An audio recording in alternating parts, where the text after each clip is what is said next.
कहा था तुमने? आज फिर से पांचाली का वस्त्रण करेगा। मैं आज और इसी क्षण तुम्हारे प्राण हर लूंगा, घृणित दुशासन।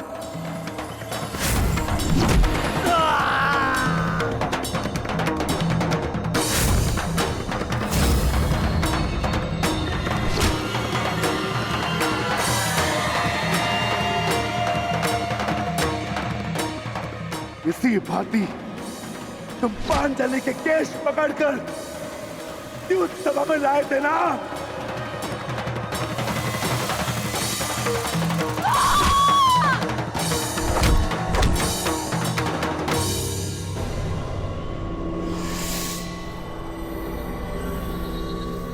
बुला दुशासन, बुला बुला अपने उस ज्येष्ठ भ्राता को जिसके कारण आज तेरी यह दशा हुई है।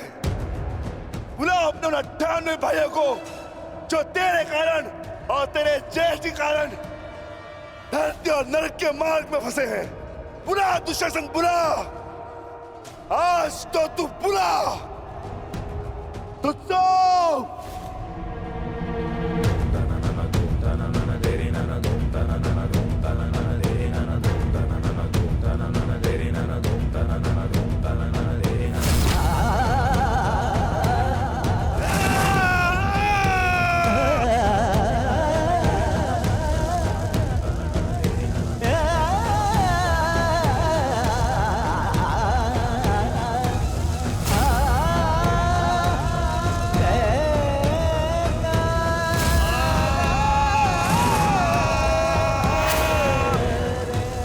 इसी भांति तुमने पांचाली के केश पकड़कर उसे घसीटा था ना? चल दुशासन।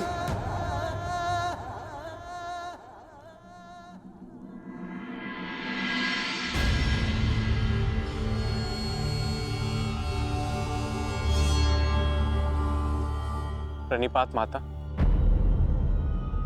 पिताश्री ने आपको कुरुक्षेत्र में प्रस्तुत होने का आह्वान दिया। आशा करती हूँ वृकोदर, युद्ध समाप्त होने के पश्चात आपकी पत्नी पुनः अपने केश बांध सकेगी। मुझे विश्वास है पांचाली कि इस आने वाले युद्ध में मैं वृकोदर भी उस दुशासन की छाती फाड़कर उसके छाती के लहू से तुम्हारे केश सींच पाऊंगा।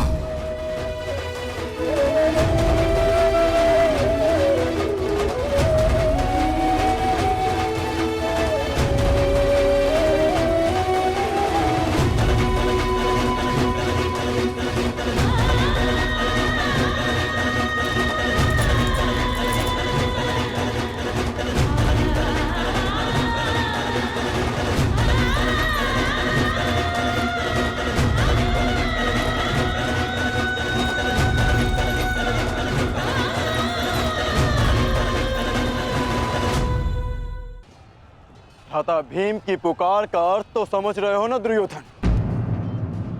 आज तुम्हारा 99वां अनुज भी जीवित नहीं बचेगा। जिस प्रकार उस युद्ध सभा में हम कुछ ना करने के लिए विवश थे, आज उसी प्रकार तुम अपने अनुज की रक्षा ना करने के लिए विवश हो। विवशता क्या होती है उसका भान आज होगा तुम्हें। तुम्हारा अंत करने से पूर्व तुम्हें तुम्हारे किए कुकर्मों का भान कराना आवश्यक है दुर्योधन। हम तो उस दिन विवश थे, किंतु मैं तुम्हें एक अवसर देता हूं। सूर्य अस्त होने में अभी 2 घड़ी शेष हैं और तुम्हारे अनुज के पास थी।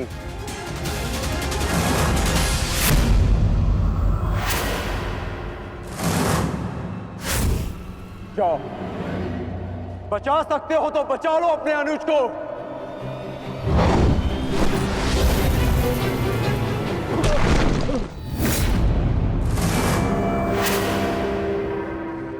जाओ दुर्योधन, दौड़ाओ अपना रथ और बचा लो दुशासन के प्राण। कर चलो।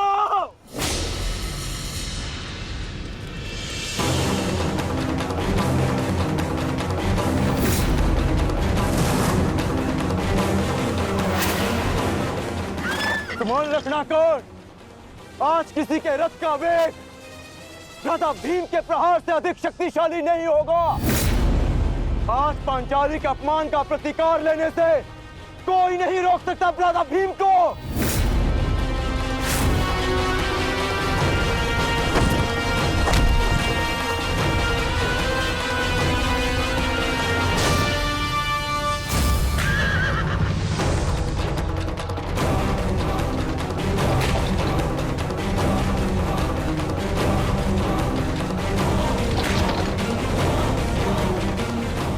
शीघ्रता करो मित्र।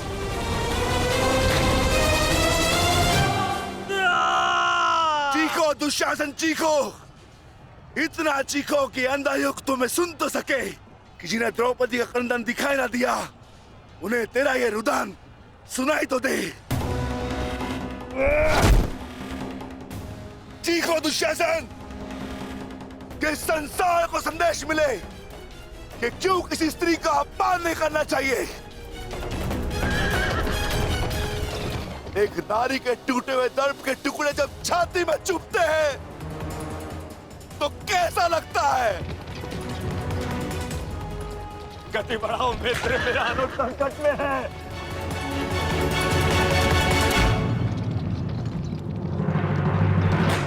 इस बाएं हाथ से तुमने द्रौपदी के केश पकड़े थे ना? स्मरण है ना नीच?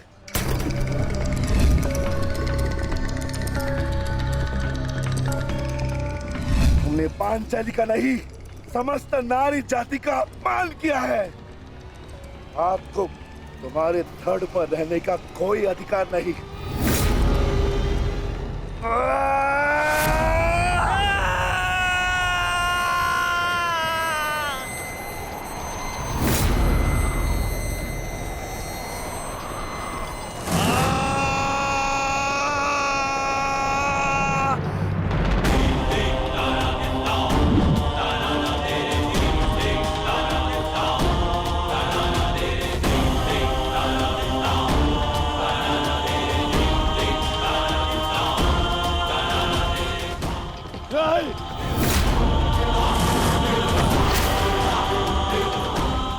इसी दाएं हाथ से तुमने द्रौपदी का चीर पकड़कर खींचा था ना?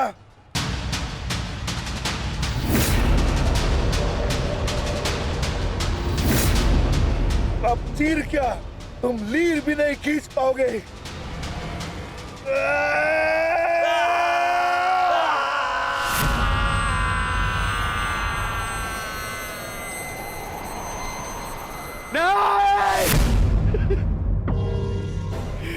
बस करो संजय, बस करो, मुझे कुछ और नहीं सुनना। दुशासन!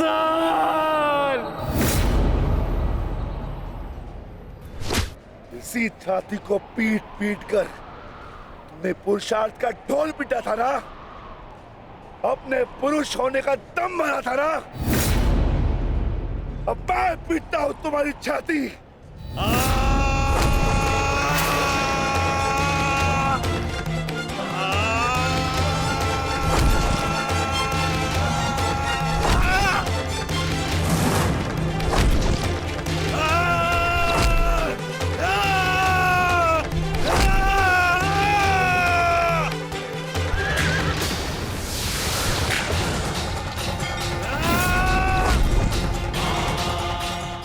दुशासन, तुमने क्या कहा था पांचाली को?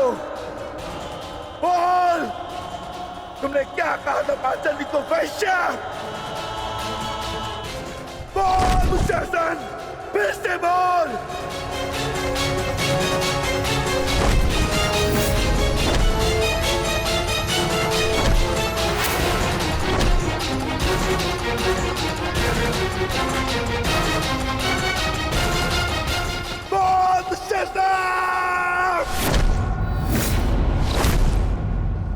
बोल दुशासन, बोल।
मुझे क्या बना दिया दुशासन?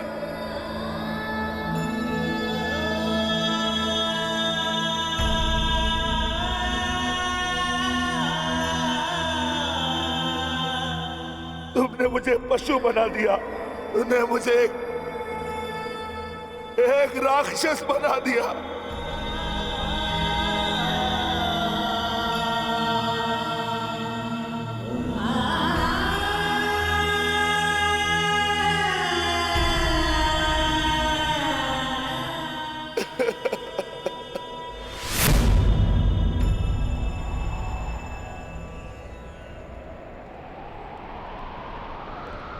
मैंने अपनी प्रतिज्ञा पूर्ण की पांचाली, परंतु मेरे प्रश्न का उत्तर पूर्ण नहीं हुआ। क्यों मुझे ऐसे युग में जन्म लेना पड़ा जहां मुझे अपने ही भाई के रक्त से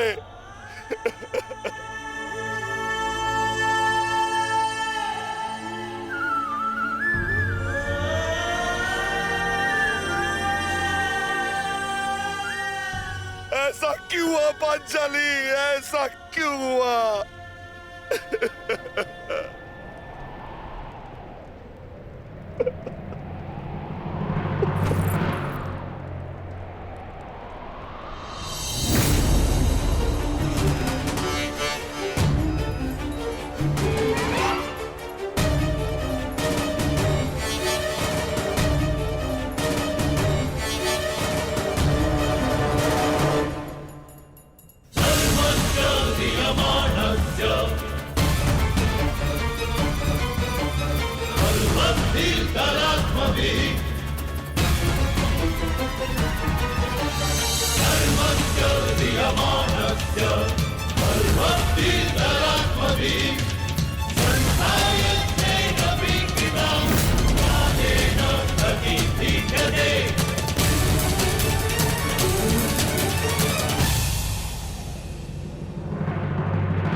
देख रहे हो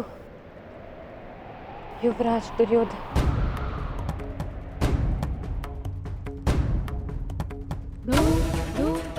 देख रहे हो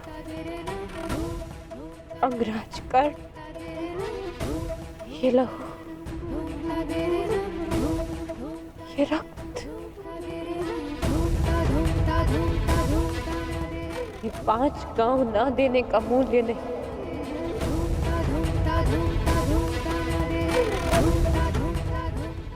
ये पंचभूत से बनी सृष्टि के सबसे बड़े सृजन,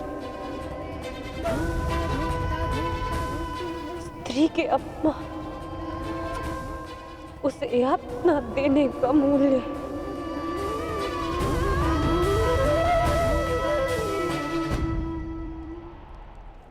एक स्त्री,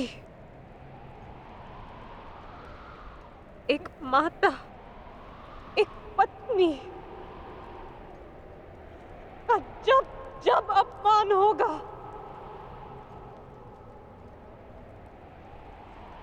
तब तब ऐसा दृश्य दोहराया जाएगा।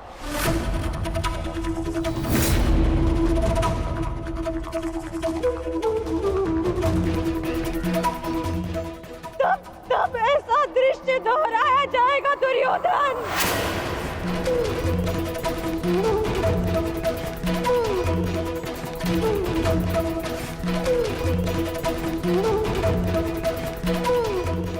एक स्त्री को अश्रुओं से स्नान कराने का मूल्य रक्त स्नान से चुकाया जाएगा। आज मेरी पीड़ा कम नहीं हुई है, और बढ़ गई है।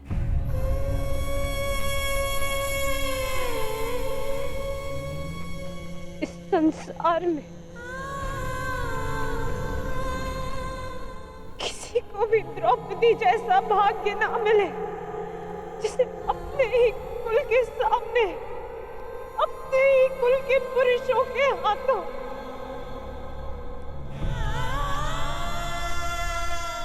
अपमान सहना पड़ा और अपने ही कुल के वंशजों के रक्त से स्नान करना पड़ा।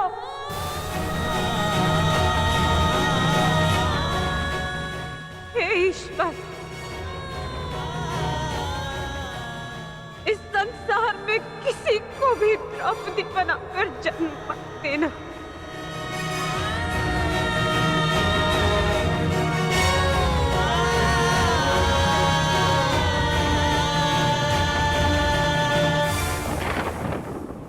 आपके लिए अपने प्राण देकर प्रसन्नता होगी मुझे, क्योंकि मेरे माता पिता ने आज तक मेरा मुख नहीं देखा और मेरे लिए आप ही मेरे पिता और आप ही मेरी माता हैं। मेरा भाई, मेरा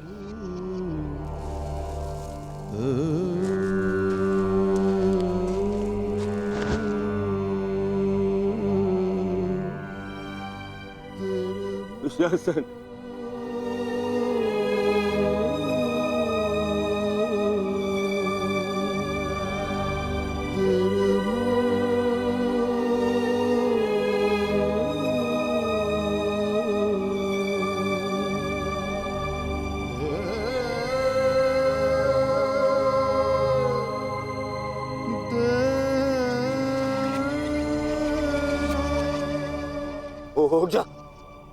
उठ जा, देख, युद्ध समाप्त हो गया है। तेरी बुझाए, तेरी बुझाओं के बल के सहारे ही तो मुझे संसार पर राज्य करना था।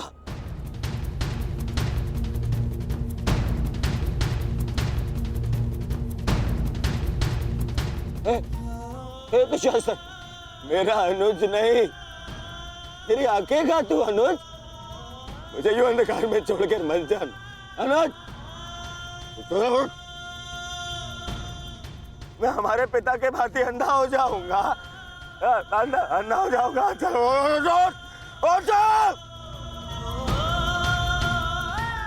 अरे अरे इसकी बुझाए क्या है? अरे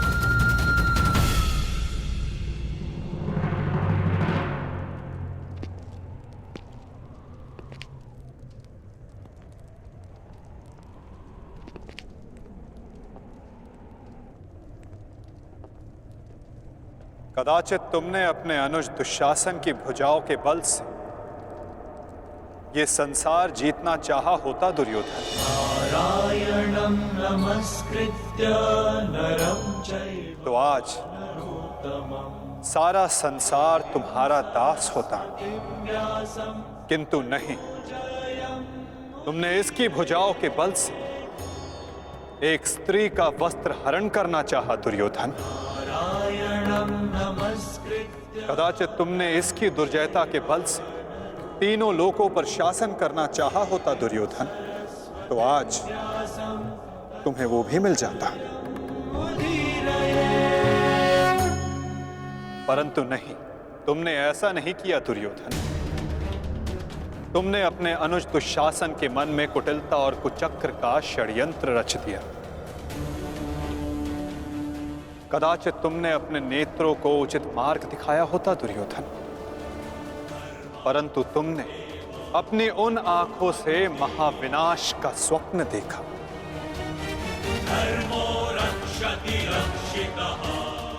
स्मरण रहे दुर्योधन, नियति, धरती और प्रकृति, ये तीनों स्त्री हैं,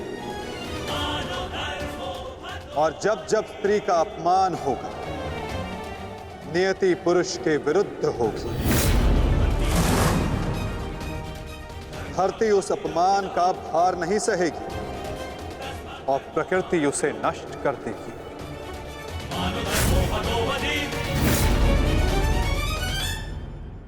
क्यों खेला तुमने जुआ दुर्योधन? क्या तुम्हारे अनुजों में, क्या तुम में पुरुषार्थ कम था जो द्यूत खेलने की आवश्यकता पड़ी?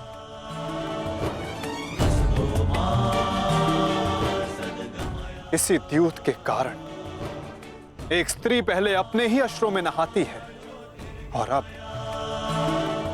अपनों के ही रक्त से।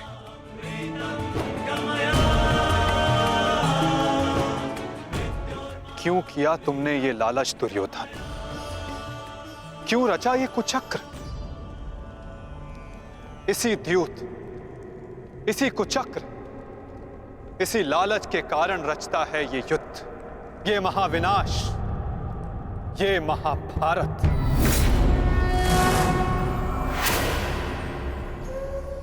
क्यों आज एक भ्राता को अपने ही अनुज के रक्त को पीना पड़ा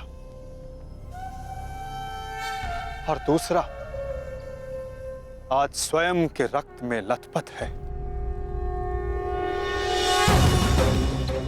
स्मरण रहे, जो हाथ स्त्री की लाज, उसके मान के रक्षण के लिए है, यदि वो हाथ स्त्री की लाज उतारने का दुस्साहस करेंगे, उसका मान भंग करने का दुस्साहस करेंगे, तो उन हाथों को धड़ से अलग कर दिया जाएगा।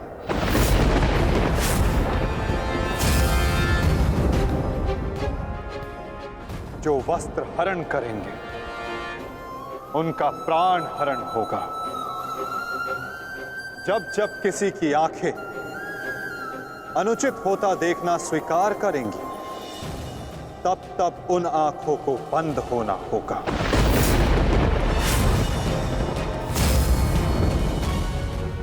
यही नियति है, यही प्रारब्ध है और यही है इस महाभारत का कारण